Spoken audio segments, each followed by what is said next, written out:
Welcome back. You're watching The Big Question. It is now official. Moses Wetangula has become the first major casualty of the political realignments in the country following the pact between NASA chief Raila Odinga and President Uhuru Kenyatta.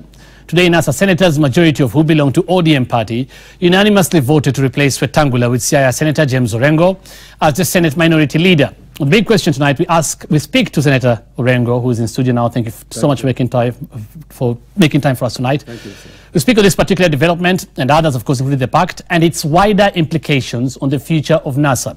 You can be part of this conversation. Keep texting us your comments on 22422 or on Twitter.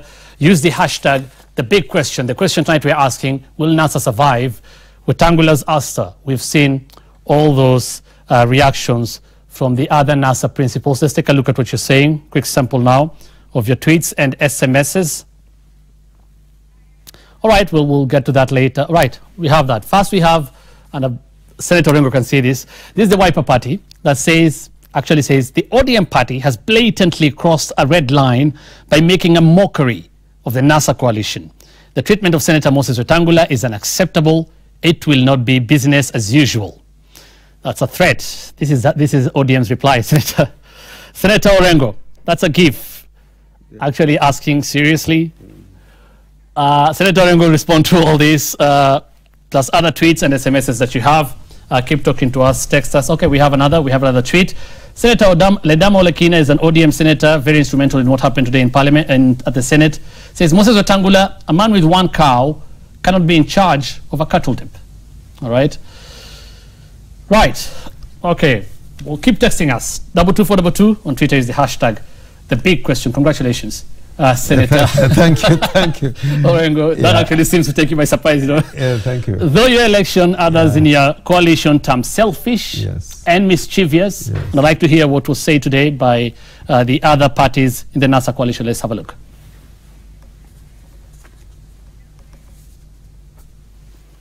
The latest manifestation has been the effort to embarrass Senator Moses Wetangula in the Senate when some people purported to dethrone him as leader of minority. We find this conduct highly reprehensible. Going forward, we will not accept this kind of tragic mischief. The party is also alive to the ongoing divisive machinations in NASA coalition orchestrated by one of the partners, ODM. Somehow, Senator Orengo, the senator settled on you fast before I even said congratulations. Have you accepted this role? I would like to know. Well, first, the decision has been given by the Speaker of the Senate, looking at what was submitted to him by the parliamentary group. But I want to tell you that today in the afternoon, I had quite a lengthy meeting with the principals. They were all there. And we're going to have another meeting on Thursday. That is to bring in context these changes that took place today. Right. But I want to, at the same time, say that, you know, there's an assumption that the alliance or NASA as a coalition, that it was predicated on what is going on in the National Assembly or the Senate. If you look at the NASA document, the focus was on capturing the executive. And that document does not talk about positions within the National Assembly and the Senate. Which Mudavadi was saying today. Yes. He was actually saying, talking about Article 9 and saying what ODM has done is wrong. No. In fact, there was going to be a balance based on performance.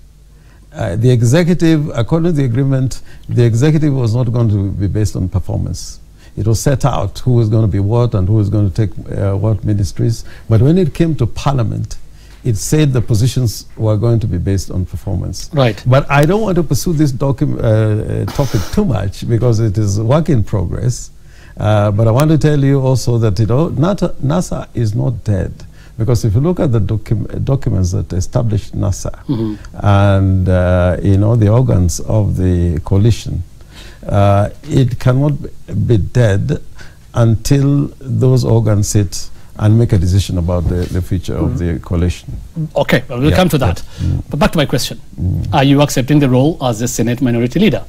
You've actually seen even the name tag switched yes. at the Senate. Yes. Yeah, but what I'm saying, you know, the decision has been made. The body that is mandated under the law to make that decision made the decision. The Speaker has spoken to it.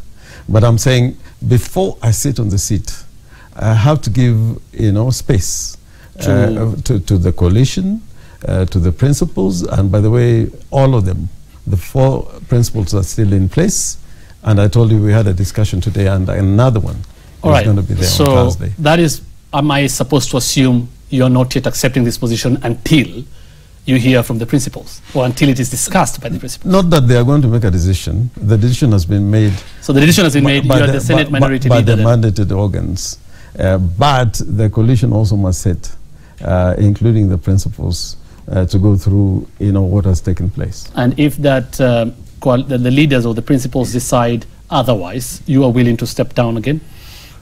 Well, let's get there when we have that meeting on Thursday. Why you, Senator Wetangula? Why? Sorry, Senator Friends, because you're the minority leader now. Yeah. You're gonna get used to it. Yeah. So why you? Why do you think you? Wetangula last week actually said people have been doing this behind his back. Yeah. And I'll go out on a limb and ask you this question now. Did you have anything to do with this, influencing your election and his ouster? Let me tell you, something has happened in my life last year and this year that I cannot be able to explain. Is what Voltaire can say is a concatenation and coincidence of sublunary events that you cannot demystify. I was elected last year in Siaya with a campaign that does not measure up to the other campaigns. I was not in place on the ground. Yeah. And, the people in Siaya still elected me. Now, in the Senate, I can tell you, as a matter of fact, even my presence in the Senate, if you go back to the record, is very irregular for the moment because of the things I've been doing, not for myself, but for the coalition. I defend even people in Fort Kenya, in ANC, and also in ODM, and in Wiper. This came about from the senators, and they made the decision. I didn't call Kamkunji or tell the senators, I want this seat. This was a decision from the senators. And you had nothing to do with it. We got very senior people there. There are a lot of adults in the room. Before people talk too much, there were a lot of adults in the room. Take somebody like Professor Ongeri, who was with us together with Senator Wetangula and Senator Mudavadi at Serena when we were working out on their national accord. Or take the only senior councils who are in the National Assembly and in the Senate, Wako, the Attorney General Emeritus, and Okongo Omugeni. It was also a senior counsel. There were a lot of adults there in the room who could not do a thing like that without a review and looking at the consequences. Do you personally, because you've been a senator there, do you personally have, or did you ever have misgivings about Wetangula's leadership? Do you think he should have been ousted? Well, I don't want to make a value judgment because it's work in progress. But what I'm saying, there is a bit of a disconnect for a person who is in the leadership at the summit level and then at the Senate or at the National Assembly, where you're supposed to be accountable to the Electoral College, which is the parliamentary group. And the summit, it is an organ that is above all other organs within the coalition, which does not include, the parliamentary groups. So it is not quite easy for somebody to play that dual role of being at the summit and also feel accountable to the members of the National Assembly and the Senate. Who are complaining about Wetangula being arrogant, dismissive, and doesn't consult them. Yes. They are at liberty to do that, and they know better. Yes. But I'm asking this question because the next question I want to ask is what led to all of this? We never saw people, senators in ODM or other parties or MPs raise anything about Wetangula's leadership.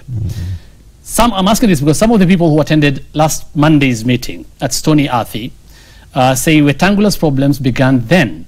That is after it is alleged he gave Odinga a dress down. You were in that meeting. Did such a thing happen? No, there was no dress down. It was a very cordial meeting. I think there was a frank and candid discussion between all the principals, and then we were there as members of the management committee. It was civil, but it was very frank and candid. And of course, beyond expectations, a lot of people are saying that probably Raila Amolo Odinga will not turn up. But he turned up, and it was a meeting which was already scheduled, and he was going to turn up anyway. So this idea that it all stemmed from what happened then? No, it wasn't. But there were issues raised then, before then, at that meeting, and subsequently, of course, there are other questions. So did the coalition leave intact, better, after that meeting that you're saying issues were raised, or worse? You know, one of the things that we have been saying is that, you know, the coalition was constructed as an instrument for winning elections. Okay. Yeah, it was not well constructed to deal with a post-election situation where you're not in government. You are not in government. And that's why you're in the construction of the coalition. If you look at the document, that component of the construct was not well thought out. But, you know, the thing that is very different and unique is that ODM as a party and His Excellency Raila Amolo Odinga as a political force and brand in the country is a reform. Both of them are reform instruments, if I may use the phrase, that whether we're in power or not, the pursuit for reform becomes a very fundamental agenda. And this is important to reconstruct or deconstruct the coalition so that it can be an effective instrument in opposition outside the government, instead of being an instrument to be designed for another election, solely for another election. Okay, I mean, from what I'm getting from you then, yes, this NASA would have been very strong if you were in government. All the modalities you had thought of is you being in power, you being in government. So right now, the reality is that NASA has not formed government. Are you saying the coalition is weak? No, it doesn't serve its purpose? You know, the good thing that it was not weak, because as soon as, you know, the results of the elections came out on the 8th, which we disputed, and the facts are coming out, that indeed we won that election. And the facts are turning out that, and indeed what I saw just a few minutes ago about Cambridge Analytica. Yeah. So immediately after those elections, and with the context of those elections in the Supreme Court, we got to work. And that work was not just geared towards overturning what had taken place on the 8th, but also how to transform our country. And that also is predicated by the fact that, you know, this new constitution, the problem that I've had with the approach to this constitution that was proclaimed in 2010, that those in the political class considered this constitution to be a ceasefire document, that we needed to have a new constitution to try momentarily to deal with the problems that had bedeviled us in the past, particularly between 2007 and 2010.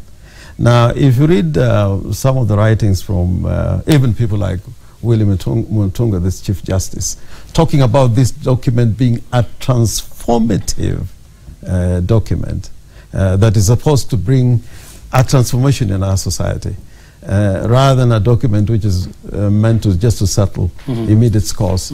You know, once these two standpoints can be harmonized, then I think Kenya has a greater future. But so long as we look at that constitution as a ceasefire document, so long as the political forces don't think that reform is important only to the extent that we want to win elections, the constitution will still not play the role it should play. But from what you said, yeah. right, from what you said, it's your conviction that NASA would definitely have been stronger in government than right now, isn't it? No, I think we can still be strong even in outside government. Wetangula was not happy with what happened today. Neither was Mudavadi and Musyoka. We all saw them speak. And even Odinga, I presume. This is because, going by the NASA CEO, Norman Magaya's letter, which he presented today at the Senate, where he says the summit, meaning Wetangula, Odinga, Kalonzo and Mudavadi, once Wetangula retained as minority leader. Would you want, because this was from the CEO of NASA, first, would you want to go against that? That is what the summit thinks that Wetangula should be the leader? We're not going against, because, you know, the organs of the coalition should work in tandem. And when there are fault lines, they should be addressed whenever, you know, that happens. And I told you today we had a meeting, and on Thursday we're going to have a meeting, so that we are jumping the gun. But the location of the power in relation to the election of the minority leader is in the parliamentary group. That's what the standing orders are saying. Right. Most of this was orchestrated by ODM senators, ODM MPs. No, if you look at... And we have seen, there are a few other members, but we have seen previously when ODM wants an issue pushed in the National Assembly or in the Senate or any other party, but because you're in ODM, let's talk about ODM, you whip your members to do so. You're a senior member of the party. Raila Odinga is your party leader. If Raila Odinga, in this letter, together with the others, that is the other NASA principals, are saying Wetangula should be retained, didn't you feel that it is necessary as a senior ODM member to tell the troops, leave it because we think Wetangula should be retained? That's why we're having that discussion. That's why we're having this discussion. Too late? Because, no, it's not too late. It's not too late. Because, you know, the decision-making process is not frozen in time. I mean, the decision that we made today is not frozen in time, in the sense that, you know, it has to be like that. I mean, it can be changed.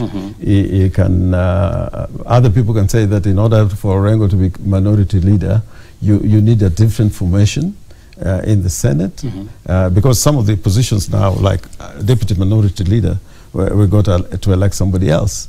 All that, you know, should be put on the table for a discussion, and I think we're going to come out with a workable solution insofar as this problem is concerned. All right, you said the issue or the concern that people say NASA could be breaking, and our question tonight, will NASA survive Wetangula's ouster, should not be premised on what happened today at the Senate. That should not be a reason. That should not be a reason. But the other principals actually think that should be the reason, and we're going to listen now to what the other NASA principals say today. Yes, yes.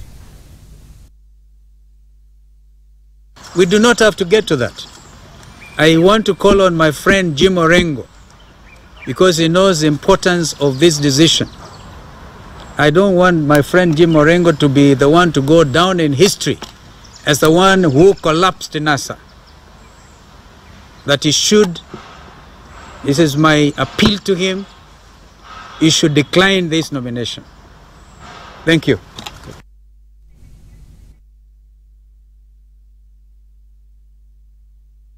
Yule ambaye ni wa chama chetu na anajaribu kurukia nafasi ya Wetangula, hiyo ni tamaa yake, na sisi hatuhusishwi kama chama kwa tamaa ya mtu binafsi. You've heard what Kalonzo said, actually appealing to you directly. No, decline. Yes, he repeated that statement to me this afternoon. To you personally? Yes, of course he put it in different words, not quite what I'm saying there.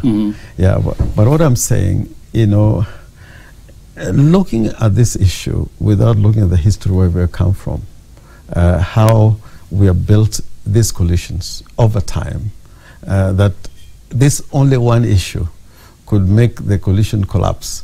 I think that is a little bit of an overstatement. I mean, there are many examples in history. Just the other day, ANC recalled a whole president.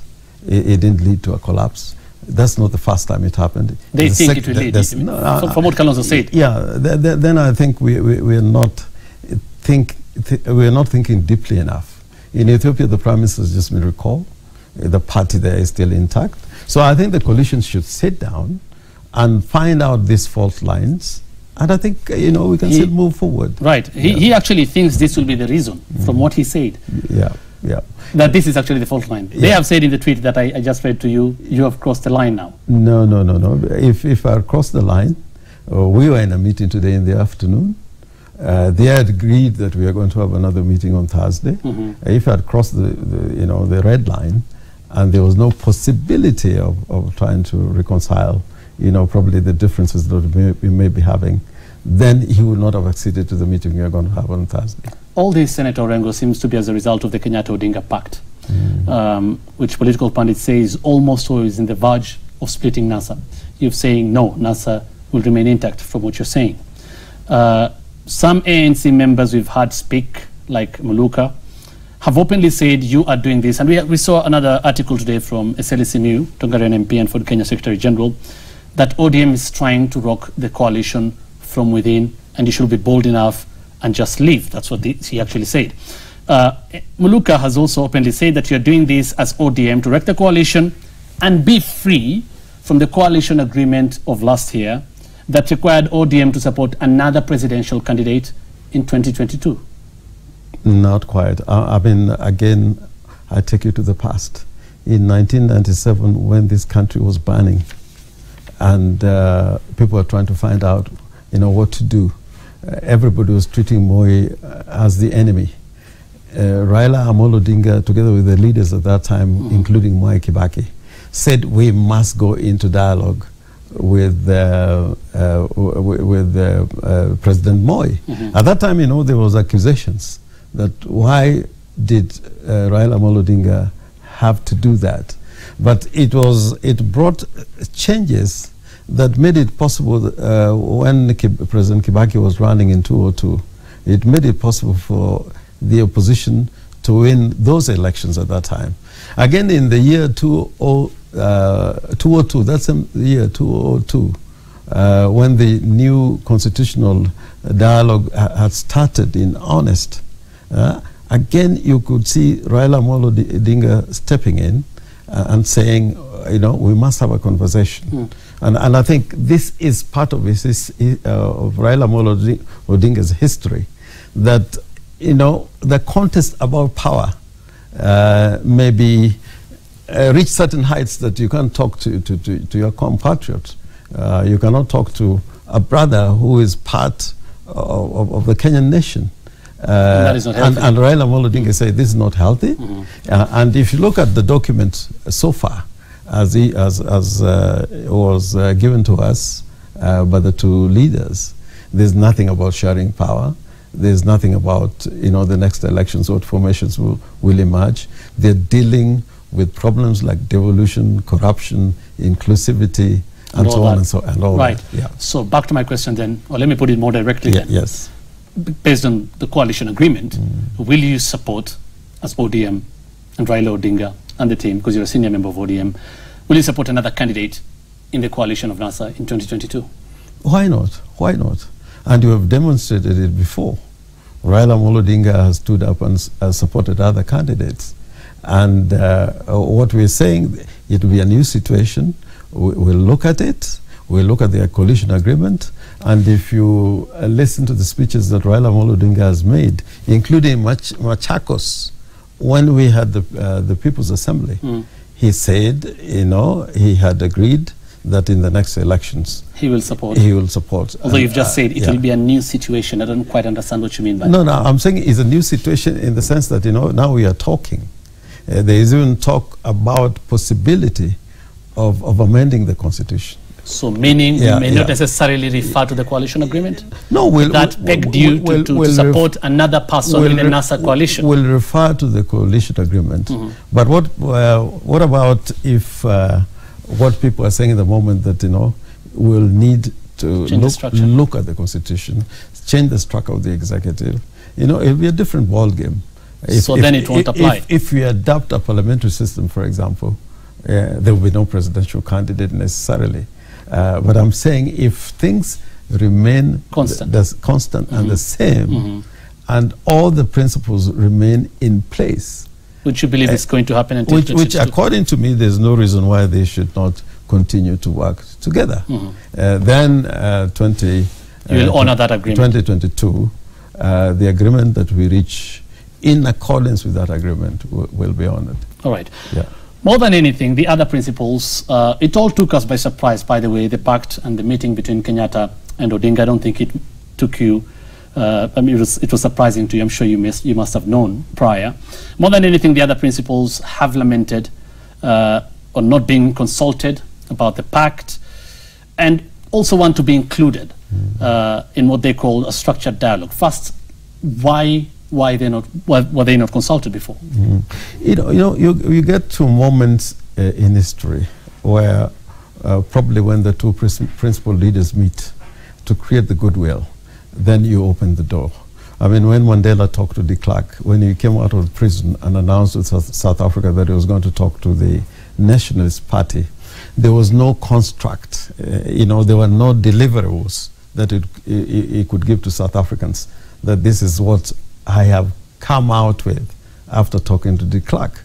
But he created an atmosphere that now made it possible for them to sit down and start talking. And I see the meeting between the two leaders, Uhuru Kenyatta and Raila Amolo Odinga, as creating that environment. That handshake was not about sharing power necessarily, but creating an environment when Kenyans can talk to each other and chart the way forward together rather than separately. So back to my question, why, if it was this good, and we hope it is that good, why didn't you feel it necessary to consult the other principles? Because you say they are equal, right? Yeah, that's what I'm saying. Initially, those initial stages, to create an environment when you could launch this national project for healing and reconciliation, there was nothing wrong with the two leaders meeting together. And Raila Amolo Odinga was the leader of the coalition, just as Uhuru Kenyatta is the leader of Jubilee. And equally, forces within Jubilee outfit were not informed. But as soon as he came out of that meeting, and I know that as a matter of fact, he rang all the principals and said, this has happened, we need to have a discussion. Did they take it well? I think they took it well. They took it well. Publicly, they didn't take it well. But I can tell you, on such high drama in the life of a nation, everybody wants to be at the table. I would have wanted to be there on the table, but that was not my time. Yet you've made it clear who should be on the table. Yeah. You said in Ugenya last week, I think it was on Friday when you were attending a funeral, Friday or Saturday, I'm not quite sure, but you were quoted as saying, this was on Saturday Nation newspaper, as saying that the talks should remain between Kenyatta and Odinga to avoid confusion. Okay, you said that. And again, you went ahead to say, those who are not sworn in should go to Uhuru Park before coming to demand to be included in the dialogue. That's how you feel? That's how I feel, in the sense that if you look at the chemistry between the two leaders and how they refer to each other, there was a lot of appreciation of where they had come from and the need to work together to bring change to the country. And my position in saying that Raila and Kenyatta should be there at this stage. They're going to launch this project. It's not going to remain something between the two of them. And I suppose that at some point, he may want to carry the principles along with him, together with Kenyatta coming with the deputy president, because I think at some point, such a discussion and dialogue will be necessary. But I think at these early stages, where there's a broad statement of objectives without talking about the end game, I think at this stage is right and proper that these two leaders should engage, design, create the goodwill, and bring everybody on board.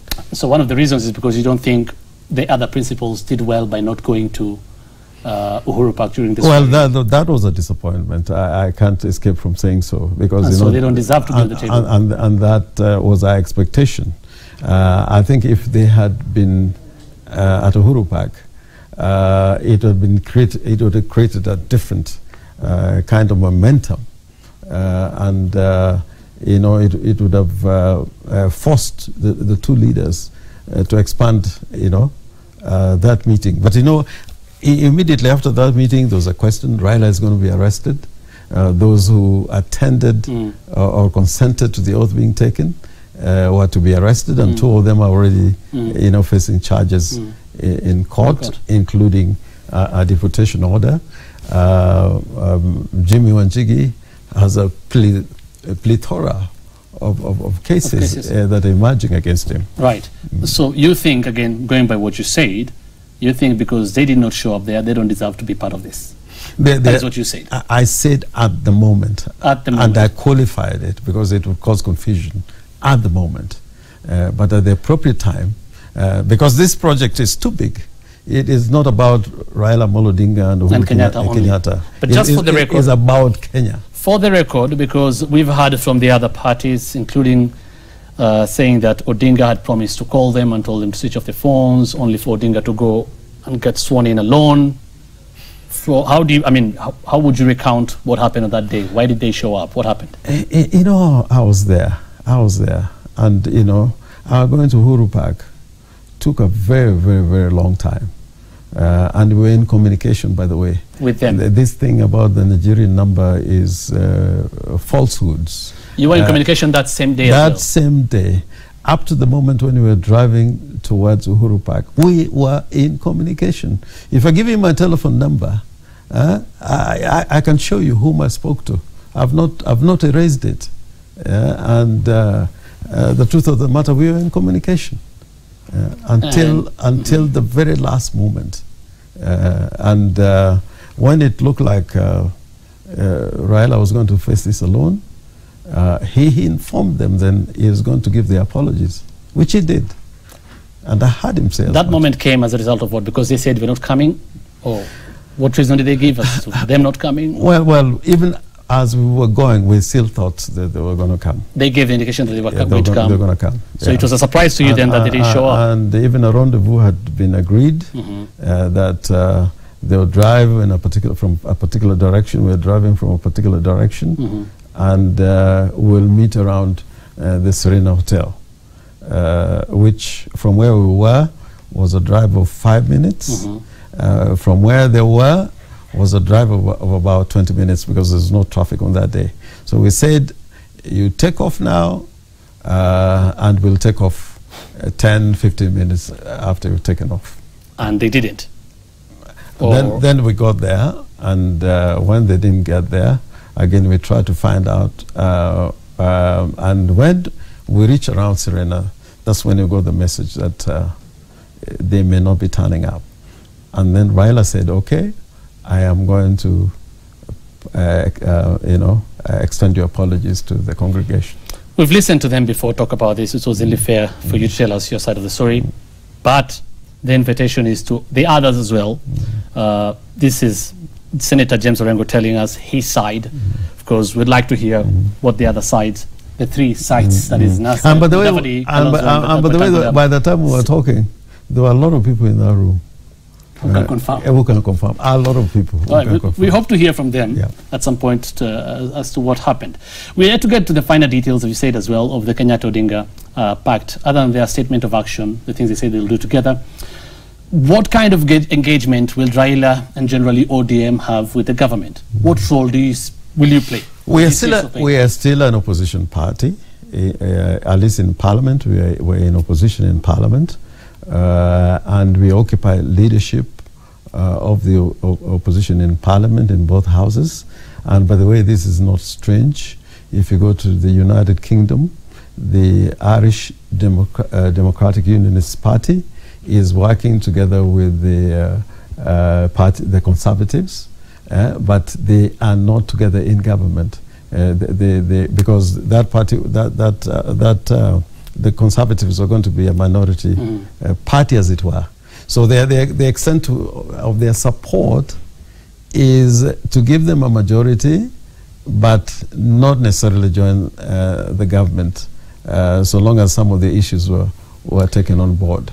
So if one takes examples of where, even in South Africa, you find Malema is working with DA without necessarily, being part of the governments they have formed. So you don't see Raila being given an office somewhere to work together with government? Because some of this, and we don't know, it's just a guessing game right now. It's because of the statement of action that they released together. Some of the things they say they will do together include some functions of the government. And that is why I'm asking, so what role will you be playing? What role will Odinga be playing? Well, he'll play a role, and if you read that document, there's recognition of his status. He doesn't have guns, he doesn't have troops, but his position of mobilizing the country towards a common goal, which I think was well spelled out in that joint communique, that the support of the coalition and Raila Amolo Odinga in that effort could help bring about reconciliation and healing and reconstruct the nation, especially on the issues of inclusivity and devolution. And I don't think we necessarily need to be in government to do that. To do that. Yeah. Okay, we'll see what, I mean, the finer details later on. While criticizing this meeting, Mudavadi said Jubilee has remained stubborn and intransigent, and the repeated salvos have been an invitation of NASA into a dialogue of development. We find such invitations cynical, insulting, and underwritten by the impetus to accept injustice and move on. As long as Jubilee, still I'm quoting Mudavadi, as long as Jubilee remains adamant on the Come We Talk development trajectory reflected in the statement, in that statement between Odinga and Kenyatta, NASA will not play ball. Again, end of quote. Critics observe, has Odinga, and you included as ODM and Senator Orengo, abandoned the reforms and cries of your supporters and ultimately shortchange your supporters? That has been said. Something NRM, self-proclaimed NRM General Miguna, who is in Canada now, deported, said several times. No, I can tell you that... that your supporters went through a lot and you have shortchanged them. The reform agenda is still with us. And if you're saying we have shortchanged our supporters, we have gone back to them. We have had meetings, particularly, recently in areas in Nyanza.